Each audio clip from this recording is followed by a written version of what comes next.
Somebody called the cops because Anderson Cooper went to the dark side and he just murdered Kamala Harris on live TV. And I'm not going to even say anything more of it. Just watch the video for yourself and let me know what you think. Is a border wall stupid? Well, let's talk about Donald Trump and that border wall.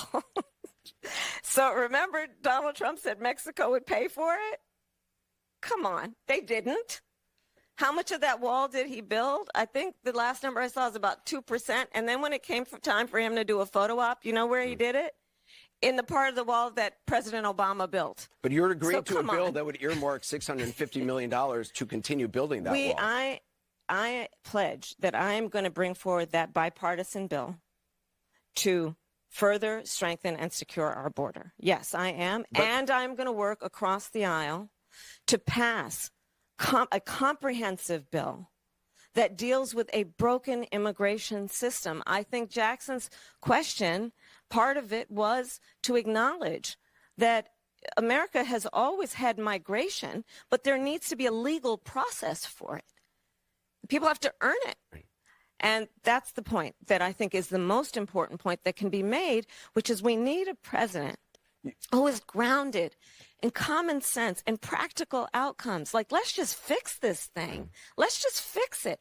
Why is there any ideological perspective on it? Let's just fix the problem. To fix the problem, you're doing this compromise bill. It does call for $650 million that was earmarked under Trump to actually still go to build the wall. I am not afraid of good ideas where they occur. So you don't think it's stupid anymore? I think what he did and how he did it did not make much sense because he actually didn't do much of anything. I just talked about that wall, right? We just talked about it. He didn't actually do much of anything. But you do want to build some wall. I want to strengthen our border. And we smoking on the Anderson Cooper Kamala back. You know what I'm saying? Yeah. But, you know, if Kamala actually leaned on to the idea where she said, she's like, I'm not afraid of good ideas of where they come. If she had that energy and almost like, I don't want to say belittle Trump, but had that energy of like, yeah, there's some good ideas, but the rest of his stuff is a bunch of nonsense. The good ideas will come with me, but with no nonsense. And then she's like, let's just solve the problem. Let's take the, you know, the wokeness and all the politics out of it. And you're like, this is coming from your side. Like, it's a little hypocritical. And it's just, if her campaign could clean up that, they actually probably could do a decently good job. But this is not where it goes. And she says, yo, you're at the wrong rally. You need to be at that one down the road, the smaller one. You know, it was just, it was kind of like a, no, she didn't just say that. That was the biggest fumble I've ever heard. Well, Anderson Cooper asked her about it. And now that he's on the dark side and he has unlimited power, it goes exactly how you think it would. But I just called him. I needed that spiritual kind of connection. I needed that advice. I needed a prayer. And there's a part of the scripture that talks about Esther and a time such as this. And that's what we talked about. And it was very comforting for me. And do you pray every day? I do pray every day. I do pray every day, sometimes twice a day. I grew up, so we grew up a little neighborhood church in Oakland, 23rd Avenue Church of God. And I was raised to believe in a loving God, to believe that your faith is a verb, you know, you live your faith. And that the way that one should do that is that your work and your life's work should be to think about how you can serve in a way that is uplifting other people, that is about caring for other people. And that guides a lot of how I think about my work and what is important. So go back to grade school, and I want you to think about when the teacher said you had homework, and you said, oh shit, I totally forgot about the homework. You pull out your folder, and you see your homework staring right in front of you. So you try to pick a few words, and you're just throwing them at the teacher, just trying to put some sentences together, look for like some type of body language of affirmation of like, oh yeah, you did your homework, and you know you didn't. That's what that felt like. And then there was even a little bit of like little dentist appointment in there where it's like you go to the dentist and they're like, did you floss your teeth? You're like, yeah, I floss my teeth. Sometimes even twice a day. And they're looking in your mouth and they're like, why are all these cavities in here? Why? Why are you lying? Are you gay? I don't know why that came in there. I'm sorry. I can throw that out. But Dark Anderson Cooper is not over yet because he brings up the migration issue, and I don't want to mince any words. Just listen to it for yourself. 2022, 2023, there were record border crossings. Your administration took hundreds of executive actions. It didn't stem the flow. Numbers kept going up. Finally, in 2024, just in June, 3 weeks before the first presidential debate with Joe Biden, you institute executive actions that had a dramatic impact, really shut down people crossing over. Why didn't your administration do that in 2022, 2023?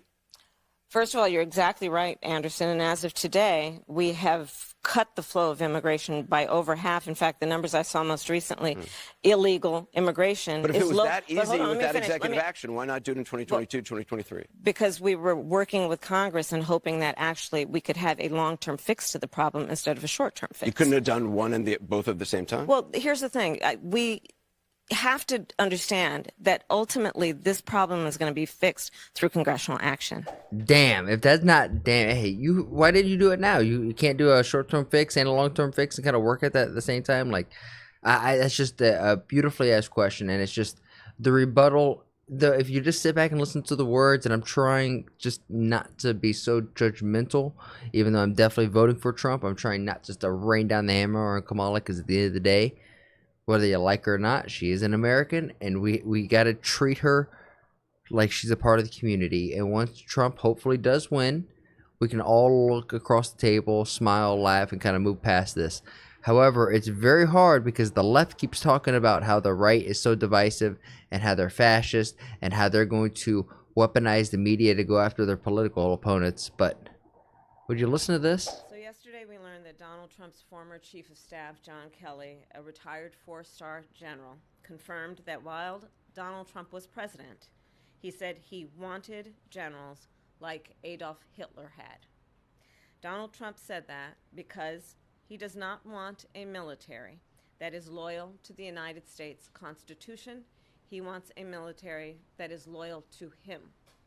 He wants a military who will be loyal to him personally, one that will obey his orders even when he tells them to break the law or abandon their oath to the Constitution of the United States. In just the past week, Donald Trump has repeatedly called his fellow Americans the enemy from within, and even said that he would use the United States military to go after American citizens. And let's be clear about who he considers to be the enemy from within. Anyone who refuses to bend a knee or dares to criticize him would qualify, in his mind, as the enemy within, like judges, like journalists, like nonpartisan election officials. It is deeply troubling and incredibly dangerous that Donald Trump would invoke Adolf Hitler, the man who is responsible for the deaths of 6 million Jews and hundreds of thousands of Americans. All of this is further evidence for the American people of who Donald Trump really is. This is a window into who Donald Trump really is, from the people who know him best, from the people who worked with him side by side in the Oval Office and in the Situation Room. And it is clear from John Kelly's words that Donald Trump is someone who, I quote, certainly falls into the general definition of fascist, who in fact vowed to be a dictator on day one and vowed to use the military as his personal militia to carry out his personal and political vendettas. Donald Trump is increasingly unhinged and unstable. And in a second term, people like John Kelly would not be there to be the guardrails against his propensities and his actions. Those who once tried to stop him from pursuing his worst impulses would no longer be there, and no longer be there to rein him in. So the bottom line is this. We know what Donald Trump wants. He wants unchecked power. The question in 13 days will be, what do the American people want? Thank you. I'm trying not to bring down the hammer, but it is just so frustrating after you make a claim like that, just to turn around and walk away.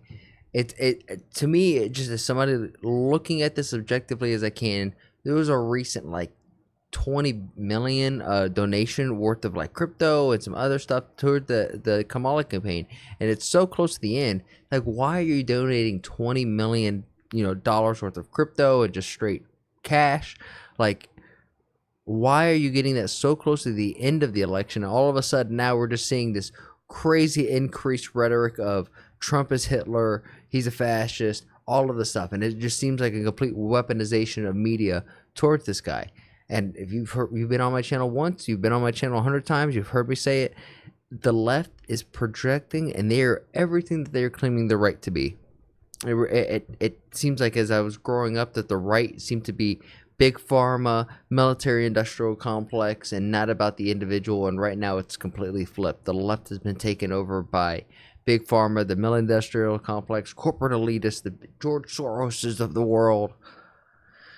And it seems like the right are the average day people just saying, hey, let me and my family decide what's best for us, and we're going to benefit. We're going to be a benefit to society, and together we will be the United States of America, instead of this weird conglomeration of just different corporations and lobbyists and shit. But if you guys like the way the words are flowing out my mouth, if you guys are picking up what I'm putting down, you kind of like my 2 cents, I appreciate you if you're seeing this part of the video. But like the video, subscribe, bonk the subscribe button with your nose or your knuckles. I bet you can't.